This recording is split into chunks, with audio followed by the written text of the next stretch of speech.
Forever is the strangest thing. It's shorter than you think. No think.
Longing is the music of our sphere.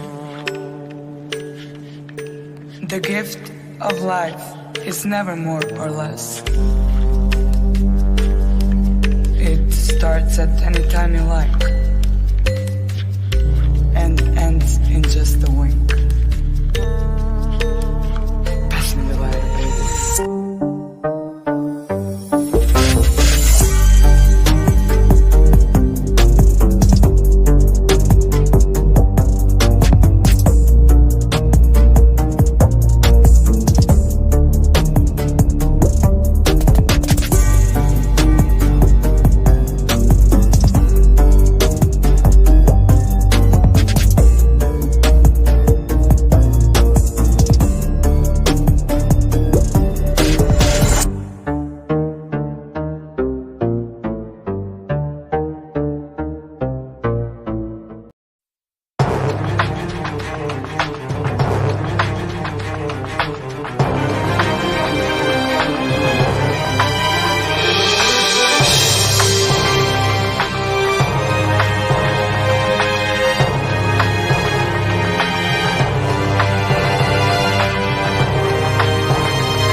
Welcome to the Daily Examiner. This is the catch-up. This is a day when some of us are gathering together to discuss some really important topics of the day, and we want you to be a part of it. So we've got our panelists are in here ready, and I want you to know, please, chuck in some questions, comments, and we'll do our best to get to them. We want to thank you so much for everyone who has been donating to the page and to the site. That is what we are able to get done in terms of getting information out to you, exposing some of the details, and we'll speak about that today and tonight. So, without further ado, let me bring in some of my fellow hosts. This is Mel Taylor. Mel, good to see you. Kia ora. Hi, everyone. Wonderful, wonderful. And then we've got Leao Tildsley in the house. Hello, everyone. Oh, very good, very good.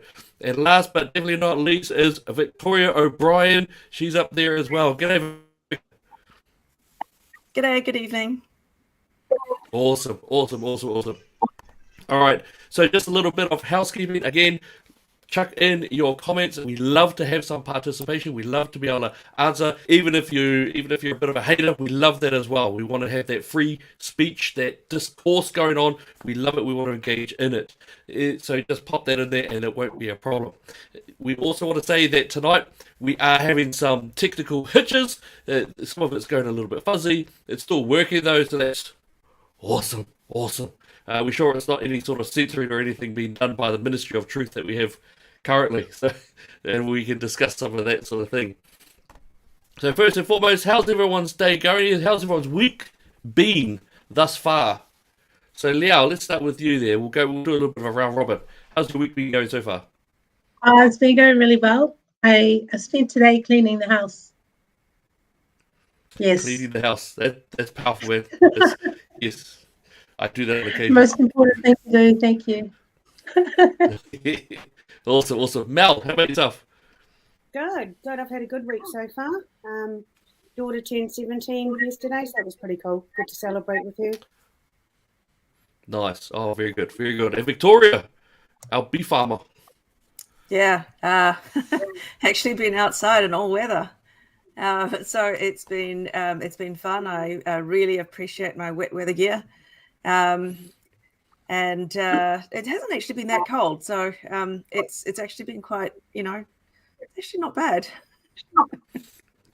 Awesome. And yeah, I can't wait to hear some of what your insight is actually in terms of the farming, because I do know that we just received a report came out that's, what was it? I believe it was, $52 billion at last report in terms of what's being gotten from that particular sector of the community.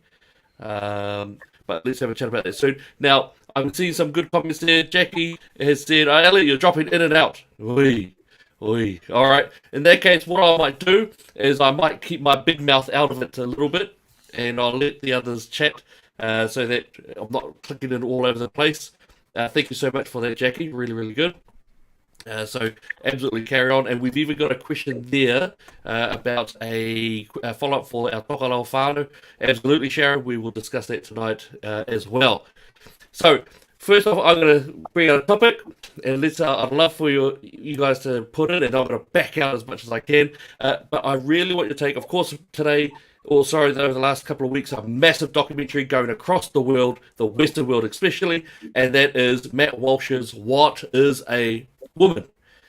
We know that it's a real contentious argument, a real contentious discussion.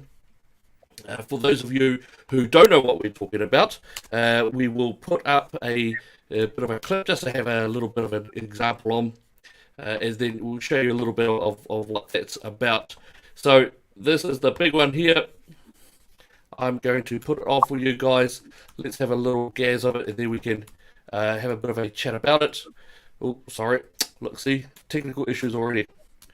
My technical issues. Let me get rid of that. There we go. Alrighty.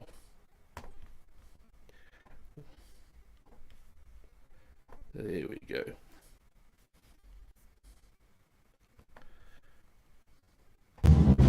What is a woman? Can you tell me that? Oh, you're at the Women's March. You must have some idea. Please, if one person could tell me what a woman is. You are not here for women. We ask you to leave. What is that? I'm a husband, a father of 4. I host a talk show. I give speeches. I write books. I like to make sense of things. A woman is not anything in particular. There is not one particular thing. It could be many things to many people. Some women have penises, right? Some men have vaginas. I love scented candles. I've watched Sex and the City. Yeah. How do I know if I'm a woman? That's a great question. You're not a scientist. You're not a gender studies major. No. How do you know that you're a man? I guess because I got a dick. Can a man become a woman?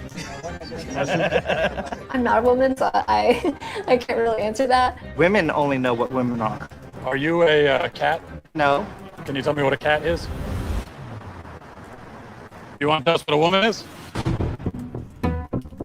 I'm a biological woman that medically transitioned to appear like a male. I will never be a man. And so they go on the internet and they're told that all of their problems will be solved if they become a man. So you worry that there could be a sort of social contagion element of this? A teeny tiny bit, maybe. It got me at 42. Your child doesn't have a chance. And you're affirming it with hormones that have never been used in this way. Puberty blockers, which are completely reversible. Completely reversible. One of the drugs used is Lupron, right, which has actually been used to chemically castrate sex offenders. You know what? I'm not sure that we should continue with this interview. So you don't want to talk about the drugs that you give to kids, or? How can they be removing the healthy breasts of 15-year-old girls? There are masculine girls. There are feminine boys. What are we going to do about that? Carve them up? How can this whole thing be happening, Matt? I wanted us to have a safe place to be able to talk about this. Part of me wants to ask why you care so much. I care about the truth. I care about children. I care about the women who are having their opportunities stolen from them. Is it transphobic to tell the truth? The interview's over. Excuse me, Fair. I just wanted to know as a woman. and you're not going to find out. Based on what I'm saying, would you ever want to move to America? They say no, never.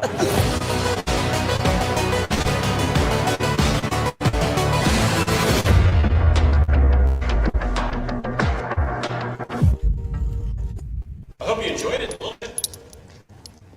We'll see when it comes out. Okay, right. So I am being a bit of a problem. It is my system. So I'm going to back out now, but I'm going to make sure that I'm in the comments and discussing things. But I think the big one is that we want to discuss first off is what is a woman documentary. I know that you guys have watched it, so I'm going to leave it to you guys to have a bit of a discussion. I can't wait to sort of jump in there as I can. All right, so go for it, and let's start with Victoria. I think if we can do that. So go hard, guys. Have a great deal of fun. It's quite good that it's three women discussing this. Yeah. Right, how do you know I'm one? How did you assume? Yeah, I just assumed it. How rude. Yeah, it's always the question, right? If somebody says, I want to be a woman, I guess then the question is going to be, what are you trying to be? Do you know what you're actually trying to aspire to be? And then that's going to be, well, is it just wearing women's dresses? No, it's not. What does it mean to be living as a woman? Those of us who are women have never felt the need to explain it. We just are. I think this is something that's bizarre that we have to deal with. It's when there have been surveys of overseas population. So I think there was one done in New York and one done in London recently, or the UK, in fact. And people were asked, what proportion of the population do you think is transgender? And or LGBTQ even, but I think it's mostly transgender. The average person on the street said something like 20%. But of course, I mean, in reality, that figure is more like 0.5 or 0.2%. It's a bit worrying to see also the number of people who are now struggling with gender identity after having maybe been told that, they were the wrong gender when they were going through a confused teenage period. I was a tomboy. And, but, I guess if someone had handed me a whole bunch of puberty blockers and testosterone pills just because I was a tomboy, things might be very different, rather than, just go, look, just go find yourself. Just go through life normally and then see what happens. And you sort of figure it out. But the whole point, I think, of the documentary was to say, look, are we actually forcing this on people? We're just trying to encourage an outcome, which is not necessarily what it should be. It's a very important discussion. Nobody's trying to marginalize a minority here. but I think it's false encouragement of a reality that doesn't exist. Anyway, that's my take. Yeah, I was fired up. I watched it and I was really fired up. I mean, adults, whatever goes, that doesn't bother me, but our kids, and this is for a very small percentage of people, and it's being really, really pushed. I think the one thing that really, really struck me was the word truth. So every time in the documentary, every time there was an interview and he'd bring up the word truth, they'd go off. They'd be like, "That's it. Or we should end the interview." I mean, the questions that Matt Walsh that he was putting forward were reasonable questions. They weren't provoking. They weren't overly upsetting. They were valid questions. But the more he pushed into the truth aspect, the more the response was not good. Interviews were just like, cut, that's it, not interested. So, yeah, that was really interesting. Leao?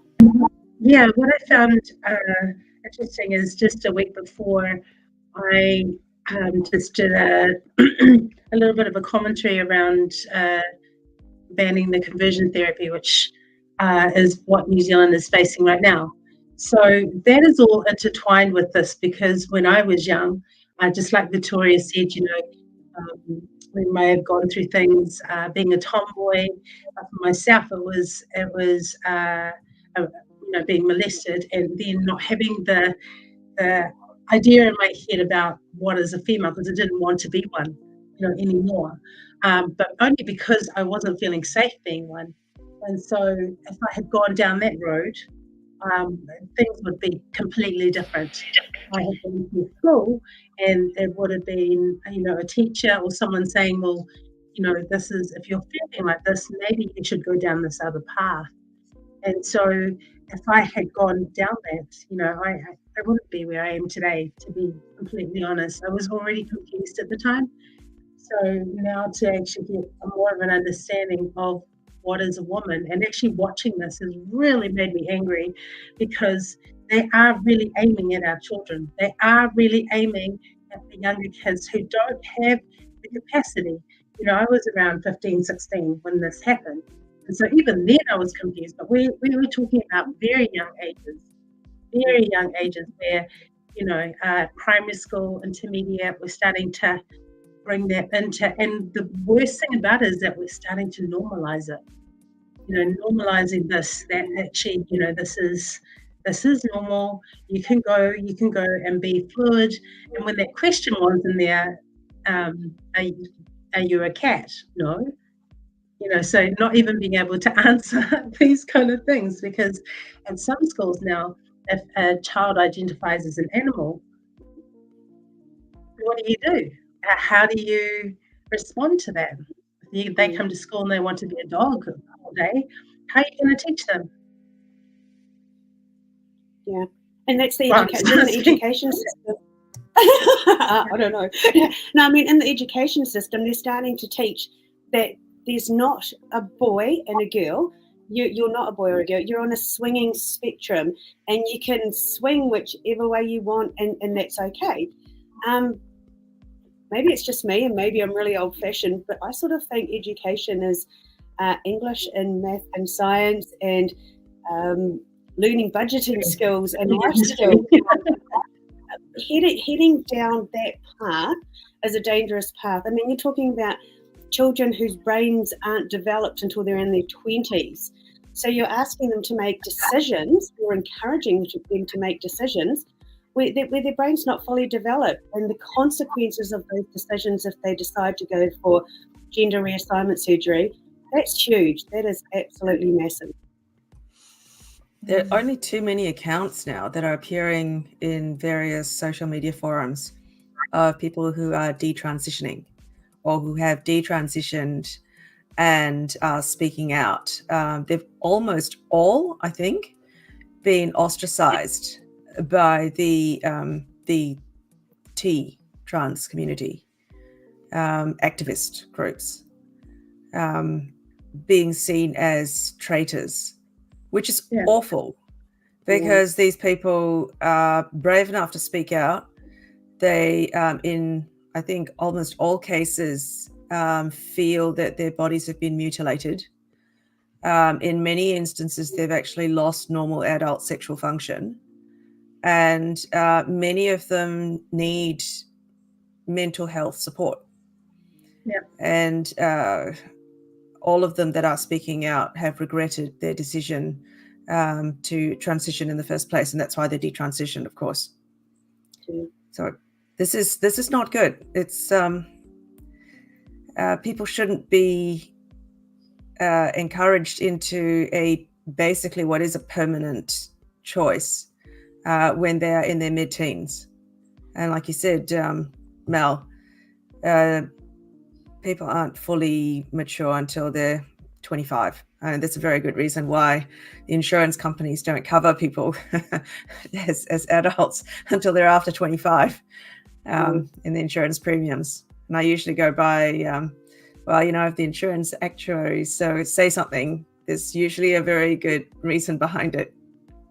Yeah, exactly. And they're still trying to lower the voting rate age to 16. So that's an interesting thought, isn't it? Yeah, that's right. It's interesting who's trying to lower the voting age to 16. I think that's should they raise it to 25? It's an interesting comment. It'd be interesting to hear some feedback. Have we got comments coming through, or? Yeah. I'll bring them up. I'm being slack today. So Sandra says, I was totally a boy until I was 15. Bloody ridiculous. See, Victoria, we... Yeah, absolutely. Oh, here's Elliot. We've been calling all through the we're complaining to the New Zealand authorities. Oh, okay, he's talking about the Tukalau. And so we've been trying to get a hold of them, and we haven't because they're not answering. I wonder why. Their brains aren't fully developed until they're about 26. So how can they even go there with our children? That's a really good point. Yeah. 20. I think we should change the voting age to somewhere mature. 26 for women and 30 for men. No kidding. That come out. Yeah, I have an nephew identifying as a non-binary, no sex from what I can gather. Never heard of it before. I mean, look, I think if somebody is an adult, they can do whatever they like. Okay, it's adult. You make your own decisions, but to interfere with somebody's maturation, so to introduce puberty blockers, which don't. I mean, there are actually long-lasting effects from that. I mean, some of the accounts that you read are just absolutely horrific as to what puberty blockers have done. And so it's a really important process we shouldn't be messing with. So many things happen at puberty. And to either slow it down, block it for something that just feels, they're not, it could be. And, like one of our readers has said, I was totally a boy till I was 15 and obviously a female. So we shouldn't be messing with it. Let people just grow up. Yeah. If somebody is an adult and says, look, I'm absolutely certain I'm in the wrong body, and I know at least 2 people like that, then go for it. You're an adult. You've got the freedom to choose. And usually those decisions have been accompanied by a great deal of intensive counseling. And usually people who are truly transgender have known about this since they were really young anyway, but simply had the chance to be an adult and then go through all the counseling necessary, made absolutely sure, usually almost definitely, there is a biological reason why. So at least one person I know has been born with a blocked hormone, basically just preventing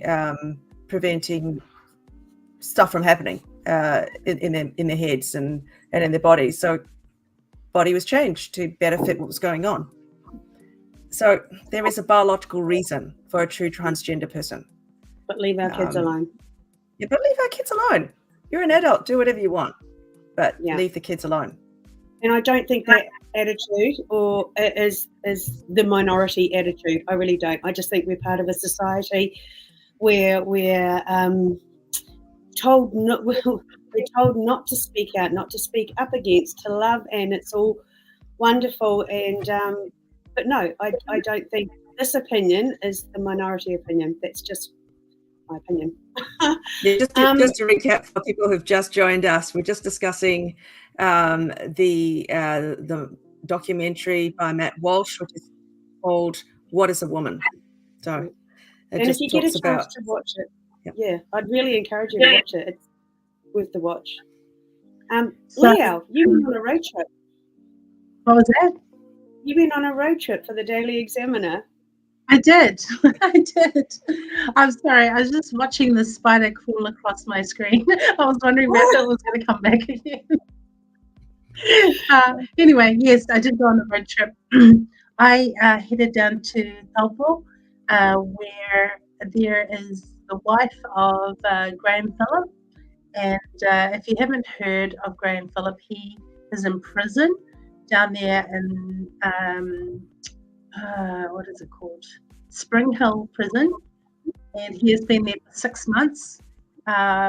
We still are not clear of the charges he's been put in there for. He is definitely, from my understanding, a political prisoner. So I interviewed his wife. I was there and I spent some time with his wife, and she told me she has 10 minutes a week with him. So that is just shocking. I can't even comprehend what that would be like.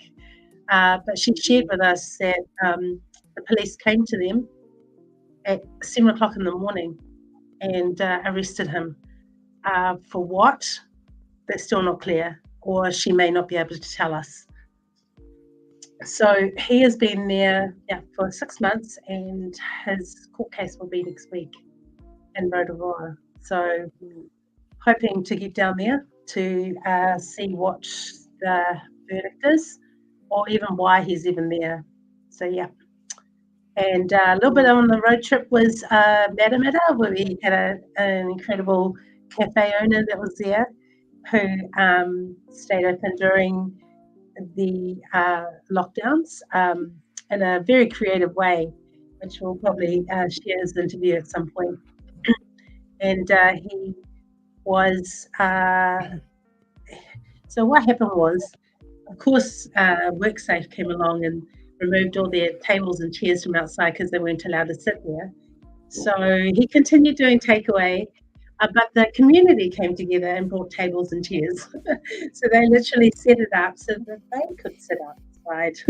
So it was a very creative way for them to stay in touch with their community. And I said to him, did you lose staff in lockdown? And he said, no, we actually added 2 more.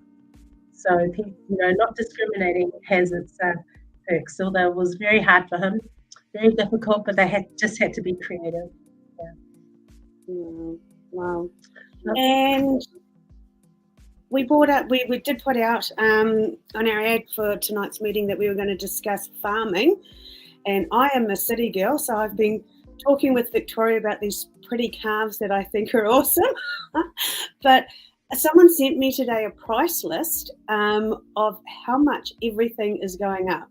And Victoria, you gave us a bit of information as well on setting up accounts, and I was absolutely shocked. Do you just want to share what's going on in the farming sector? Yeah, but hang on, before we move on. So next week's trial, Leao, that's open, is that? So anybody can attend? Yes, anyone can attend. What I might quickly do is just find out the details. Do you want me to do that right now? And I'll let you know. Yeah, that would be great. What time?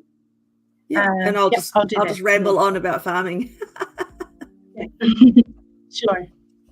Yeah, so ramble on about farming, complain about the weather, complain about prices. I'm going to sound real farming. So I just did a quick calc before we started, typing in the most recent price rise put out by Balance Fertilizer, which came out this morning. And the last, I typed in sort of just to see what the percentage change was. And it looks like since March last year, the price is actually, I think it's March last year, it's not 2020. Yes, it is March 2021. Price has gone up 100% exactly. That's for Sustain, and so that's Balance, the Balance Signature Nitrogen product, and then for their DAP, which is basically the just straight nitrogen, not the Balance modified version, that's gone up 102%, as good as 100%. So the cost of nitrogen is now up 100% since last March. Now, for those that don't realize, okay, nitrogen applied to your pastures makes everything grow, and you need nitrogen in the soil for your cattle and your grass, your cattle to put on basically muscle, protein. That's what it becomes. You need nitrogen for anything to grow. Balance has put up a whole bunch of other products as well, all their prices. So as a phosphate and other things. And in many cases per ton, it's gone up by $300 per ton. These are massive, massive price increases. I haven't done the whole spreadsheet calculation yet. In the meanwhile, of course, for myself, I'm a bee farmer.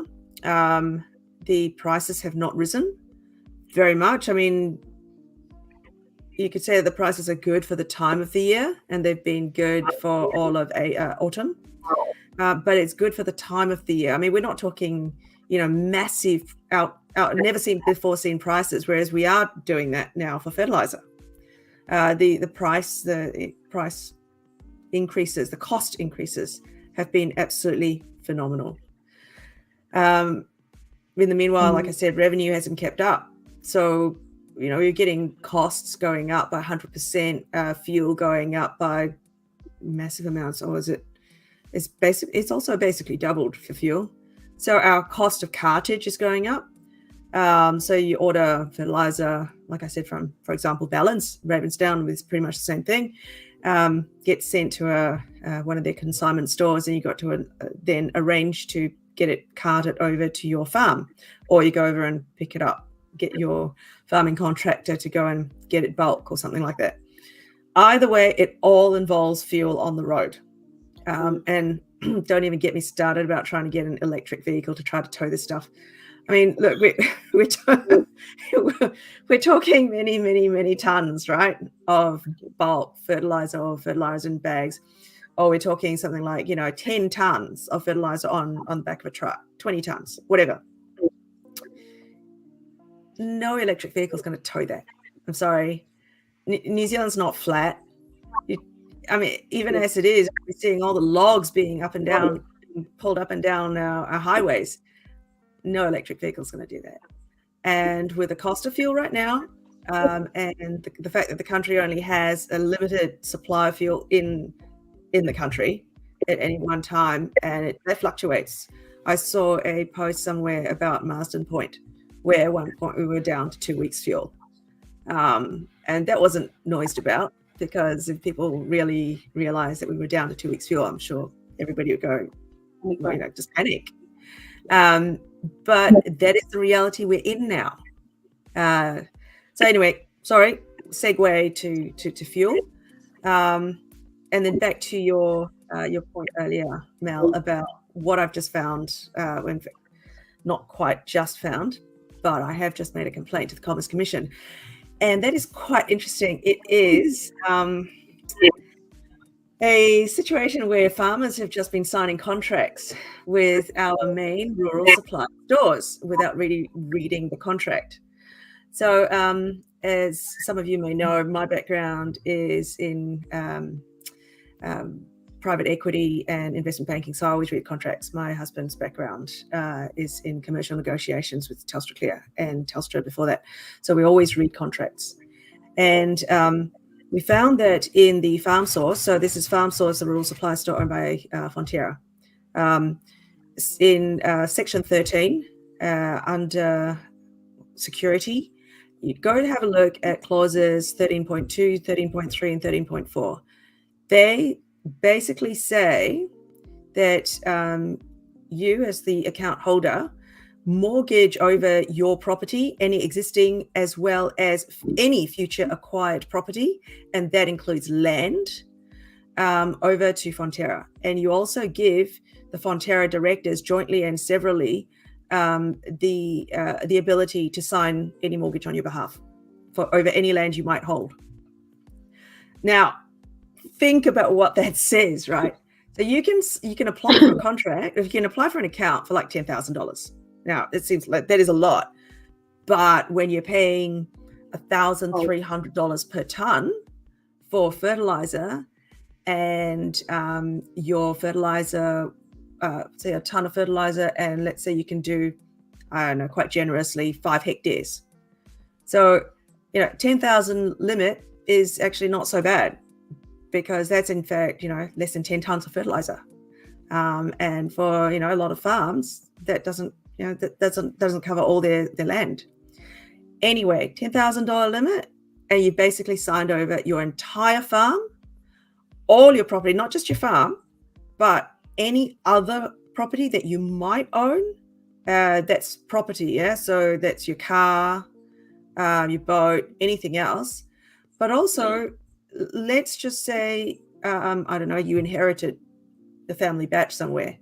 Now that mortgage also covers that, all right? You've just given Fonterra the ability to put a mortgage on your family batch, as long as it's something that you own.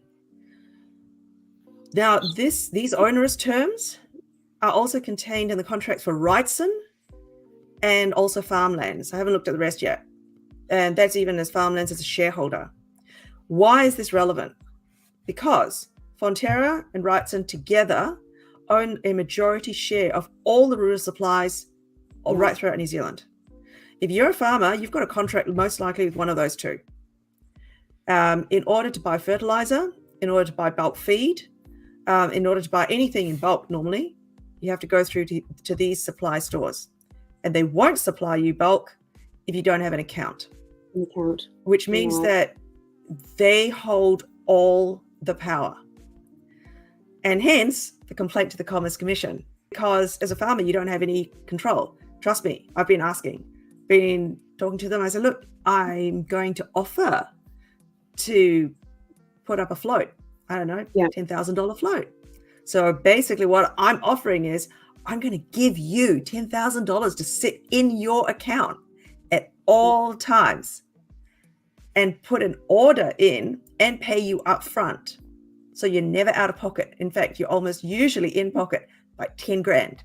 And they still said no. I guess on the scale of having a mortgage over all your property and all your future acquired property, 10 grand, what's that? What is this common? I mean, is this in people that get loans for? This is crazy. It's insane. Every farmer I've spoken to is unaware that these are the contract terms that they've signed up to. Wow. Because they have no choice. Amazing, eh? Yeah. To hear you explain it like this, I just can't even get my head around what this implication is, not just for farmers, but for all of us. Like, it will trickle down, and it will trickle down really fast at this rate. And it is scary. This is scary stuff to have two corporations holding everyone's land. Well, it's bizarre. It's really bizarre that this has been allowed to happen. Yeah. I think in the past it used to be, hey, you've got a contract, you've got a relationship with your rural supply store, and that's fine. It's usually a very personal relationship. You've got an account holder, an account manager, and they know all the requirements of your farm. I mean, hey, it's still rural. A lot of people do things on a handshake deal. But over time, these supply stores have become very corporatized. And they've just gone, I guess, here, in order to continue doing business with us, you've got to sign these terms. And most farmers go, well, I've got to continue doing business. And I know you, I trust you, so I'm just going to sign it. And so they're not aware that they've actually signed over, basically, their farm in exchange for an account. This is incredible. If you got now a credit card, like a Visa card or whatever from your bank, you can actually go to an entirely different bank, one that that you don't have a relationship with. Yeah, I can guarantee you they won't ask you to sign over not just your current house, but anything you might own in the future. That's just bizarre. Someone just commented that they can't get an account because they lease land. Well, there you go. And how are you supposed to run your business? How are you supposed to run a farm? These are valid businesses.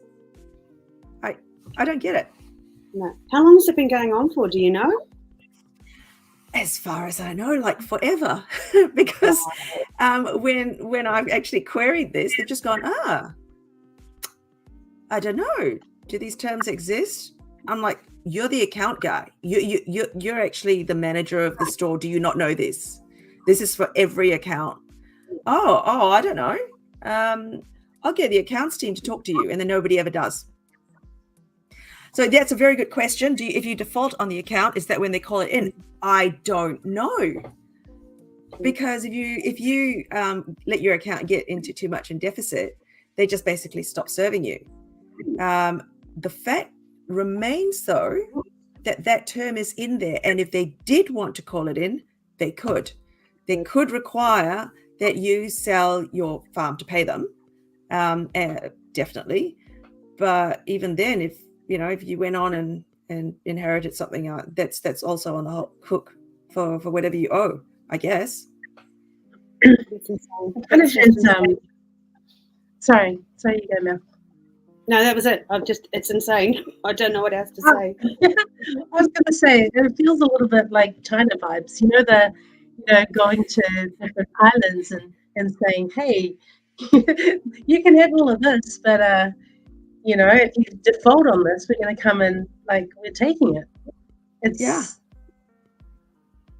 literally anyway. It seems to be how our entire rural supply chain for farmers anyway that's how it operates. So goodness only knows what's going to happen. I don't know if people will realize this, and as farming gets harder and harder. Will this actually be put to the test? Because that's the next question, right? Everybody's signed up to these terms and conditions. To date, nothing has actually resulted, or not to my knowledge anyway, has resulted in these terms actually being enforced. But what about when farmers do actually have to go under? They can't afford to operate these accounts anymore. Will we actually see these clauses being enforced? And I can guarantee you that farmers won't have a leg to stand on if they try to fight this in court. It's a signed contract. Terms are there in black and white. You signed up. You had a choice, will be the argument. Never mind that, basically you have no choice. In order to operate your farm, you have to have an account. So what do you do? And Victoria, do you think that Groundswell have an idea about a lot of this? They're quite a big they've had a lot of responses from farmers. And do you think they have discussed any of this? This particular aspect, probably not. Like I said, every farmer I've spoken to is unaware that these terms exist in their accounts. As Groundswell's got a lot bigger. We've got so many other issues that we're battling as farmers. This is only one aspect.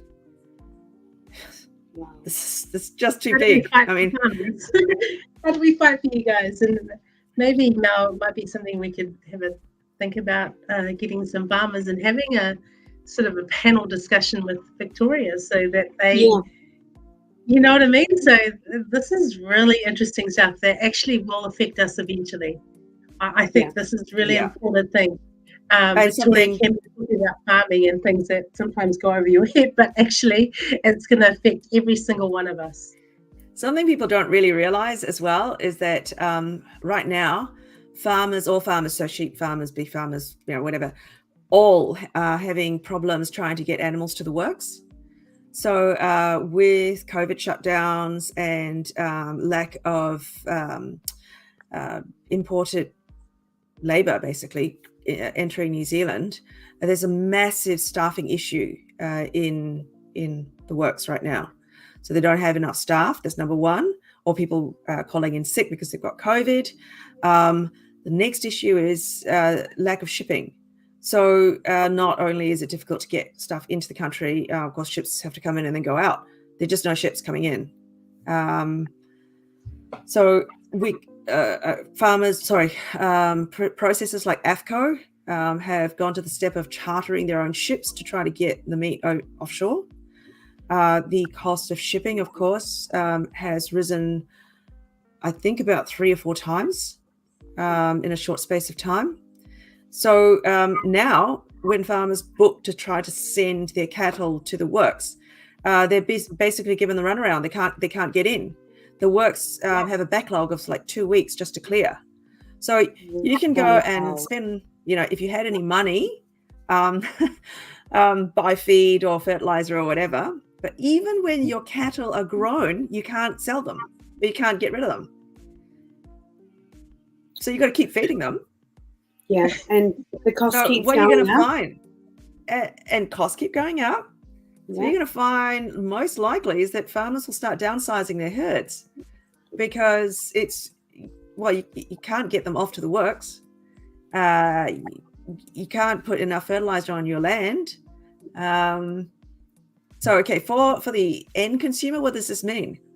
All of it adds up to a massive increase in food prices. Massive. Yeah. Because as farmers find it to be less and less profitable to be in existence, either they cut back on supply or farmers go out of business. So either way, then you end up with a supply constraint. Your demand's not going to go away. People are just going to keep needing to eat. But the price of beef, lamb, all kinds of protein is just going to keep going up. And not just protein, by the way, vegetables, because as we know, vegetables just don't appear in the soil. So everything you put in the soil, everything that you take off the land, you have to put in. All right. So it's not just meat. Anybody who's seen our horticultural fields, there's massive amount of work, massive amount of inputs as well, and still got to be shipped around. Doing things like farming has actually become a high-risk job. Oh, yeah. Yes, you've got meat or vegetables growing on your farm, but how do you even sell it? Yeah. Right. You can't sell it. 2022, we asked you, what is meat? We're so crazy. So yeah, that's farming right now. It's really tough, and it's not looking good for the end consumer, I can tell you. That's really sad. That is really sad. Good on the government, not. And speaking of the government, the shuffle. I did a nice little blend into another subject. What do you guys think about the... Yes. Can I just give the details of next week for Graham? That'd be before we great. move on to that. Yeah. So next week on Wednesday, the 22nd of June, Graham is going to go before the High Court in Rotorua. So if you're in the area or want to get down to Rotorua, I actually don't have a time at this particular moment, but I will put it up on the Daily Examiner. So hopefully you'll be able to see. It will probably be, I'd say, a morning one, but I don't know definitely. But it is the 22nd of June on Wednesday down in Rotorua High Court. Awesome. And he was quite he spoke up about the mandates, didn't he? He was quite vocal on speaking up about mask wearing, and I've seen a picture somewhere where he had a snorkel and he would wear a snorkel into Mitre 10, and he was quite humorous. But this was before even Wellington, so it wasn't because of what happened down there. He was doing this before, and the biggest thing about Graham was that he talked a lot about prepping for the future and what, doing gardens and just things like that. So he was quite the sort of end time prepper. But that's all he was doing really, which I couldn't find anything that he had said that was that would have landed him in prison for 6 months. But it's really bizarre to be held, that he's actually been held, and his wife doesn't know what he's charged with. That's outrageous. It's the sort of thing you expect in some sort of, an undemocratic dictatorship. But I guess that's where we are right now. Well, the thing is, if it can happen to him, it can happen to any of us. Yeah. If it can happen to the people in Tokelau, it could happen to any of us, because they're all New Zealand citizens, every single one of them. So this is why we have to be involved. We can't, we can't do this and hope it will go away, because it won't. And, that's why we're just bringing these things to the light. Was he in general population? I mean, there's obviously been no massive charges, and sort of two questions, sorry. But was he in general population, and did vaccinations have anything to do with his wife not being able to actually visit him for long? Yes. Yes, she couldn't visit because of that. But the thing was, he has never committed a crime before, and he was put into high security for the first 3 months. So this is really strange and very undemocratic and very unfair. So I think it's really important that we get down there to support him, because he's not as well known as some of the other political, prisoners that had a lot of support. I think it's so important for us to be there and to support him. Yeah. Okay. I see another Tokelau comment. Actually, maybe we should. Do you have an update on that? On Tokelau? So we have spent this past week trying to get a hold of them. We got some affidavits from them in the islands. We know that Ross Ardern has resigned, and we have a new administrator there who's scarily, I'm going to say this because he's the administrator for Solomon Islands as well as Kiribati, and he and both of those islands we know have had contracts with China. So what does that mean? This is going to be a little bit I don't know, we'll watch and see, because they are all New Zealand citizens. That's the difference between Solomon Islands and Kiribati, is that Tokelau have all New Zealand citizens there. So it'll be interesting to see. They operate under exactly the same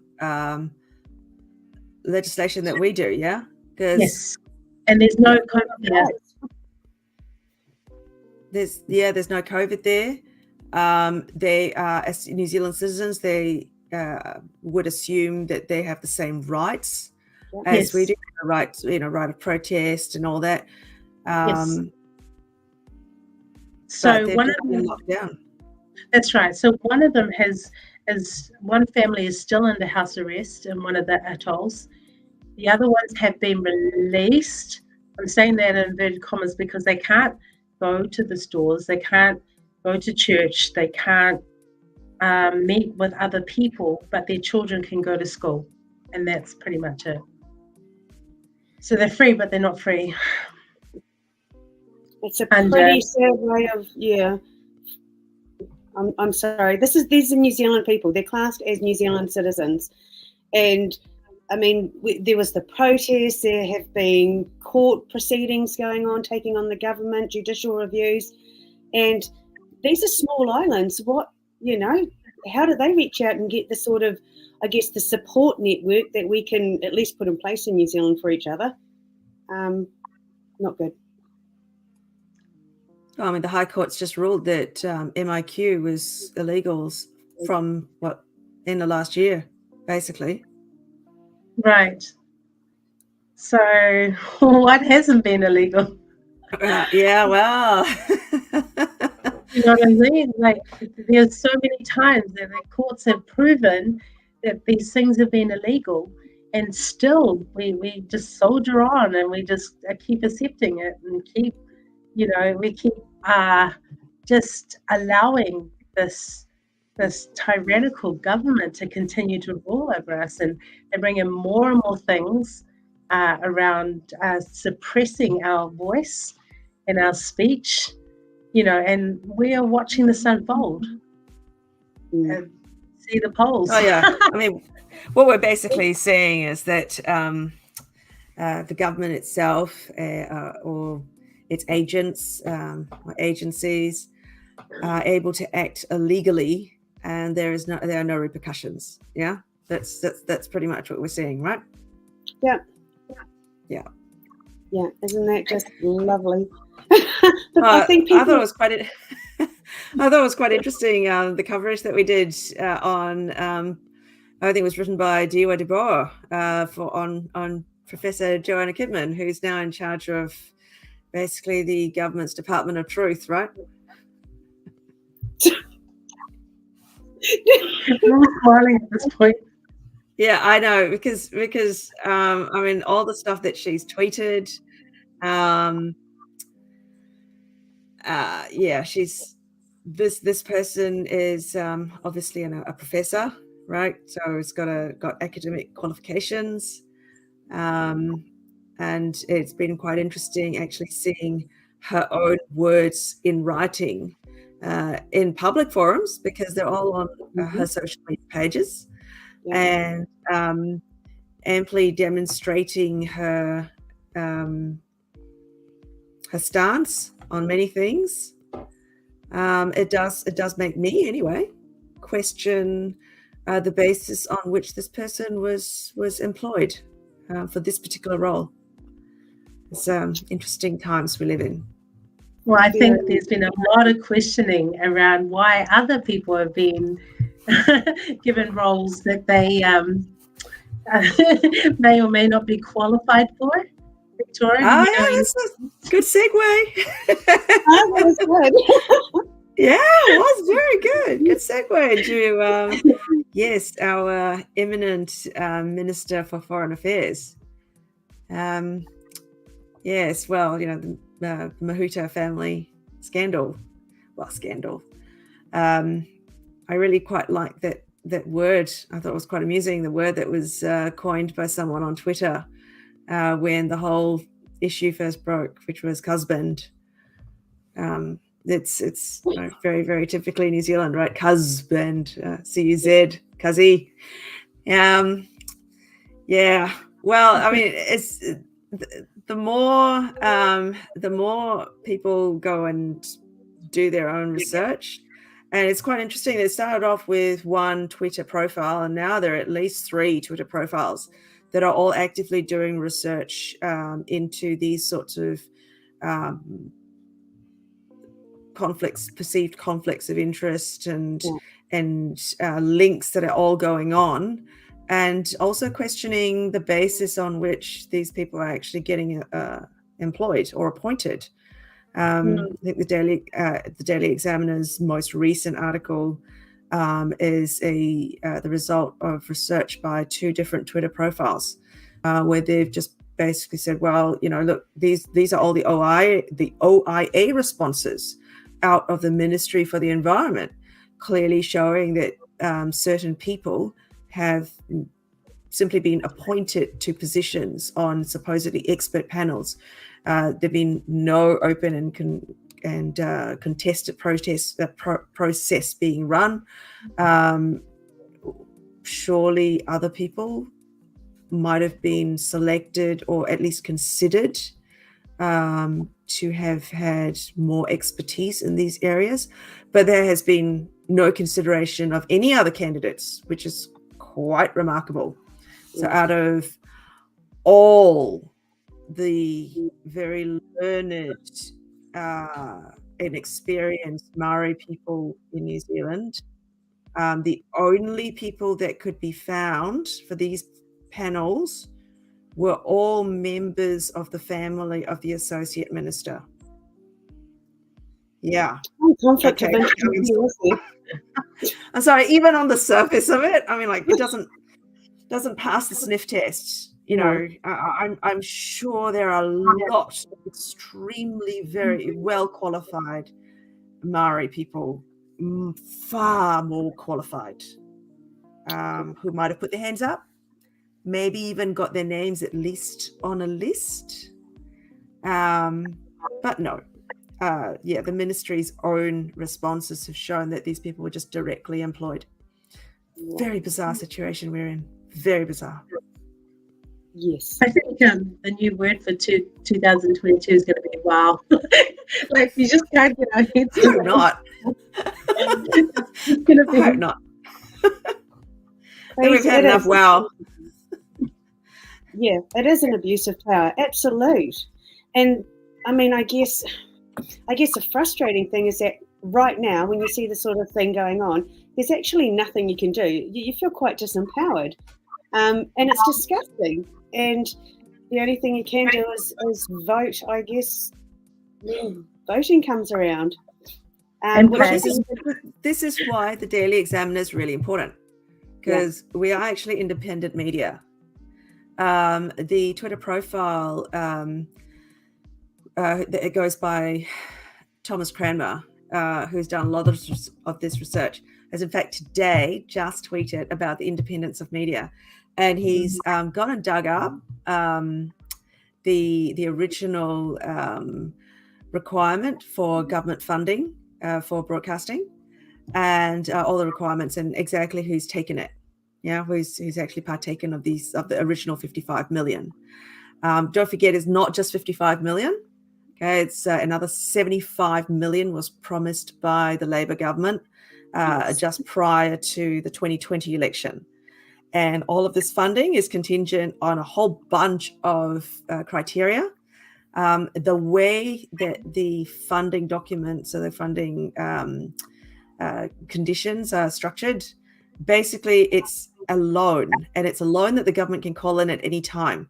So if the government doesn't, I mean, you can just say, well, I guess what you can see could happen. So if the government doesn't like what you're saying, the government will call the loan in, which means that these institutions would simply go bankrupt. So if you were a media institution that actually partook of, I would say, very much a poisoned apple, yes, then, well, you certainly wouldn't dare question it.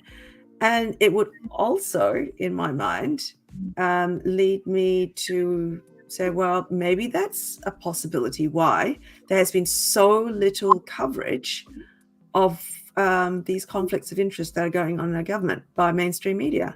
You don't see it on TV1, that's for sure. Husband on TV1, no. It's never going to happen. If you did, there goes their funding, potentially, so... Correct. Yeah, puppet strings. Sorry, that's all I can visualize right now is a heap of puppet strings. Yeah. I mean, that's why it's so important for us to keep speaking out, to keep researching, and have teams of, being able to bring the truth to the light, because that's what we're doing. It's not that we're, having to, we're in a place right now where people are hungry for the truth.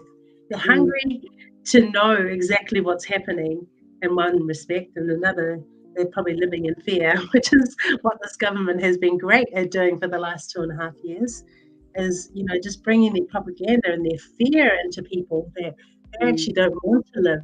That's probably why most of the reasons why we just, it's so hard and it's so mind-blowing to see what is actually going on right now, is because we have so much. There's so many things popping up, and you're just like, oh my gosh, maybe I'll just Netflix and chill. Do you know what I mean? It's that kind of thing where you just like, there's so much going on. What do we do? Like, how do we do this well? the flip side of it, of course, Leao, is that there is actually a danger in us doing exactly that, right? Even though all we're doing is highlighting what is happening, how do we know we're not going to end up like Graham Phillip? Yes. Yeah. Yes. Is there a target on those that speak up, that speak the truth, that, you know? Of course there is. If there wasn't, then there wouldn't be millions and millions of dollars being thrown into media outlets. PR teams. Well, rest assured, everyone, we do not receive any money from the government for the Daily Examiner. But if you'd like to donate, feel free. Yeah. So that's us tonight, I think. I think. Yeah. Oh my gosh, it's been an hour. We didn't talk I much, know. did we? We didn't even miss Elliot. No, we did. Well, we're going to look at doing this every week, which will be awesome. And if people have topics they'd like to, like us to address or bring up, then flick us through a message or an email. That would be really, really awesome. All right. Thank you. Well, thank you, everyone. Thanks, And ladies. thank you, Victoria, for all the farming stuff. I need to talk to you more. Anyway, Very wish you important. good. Good night.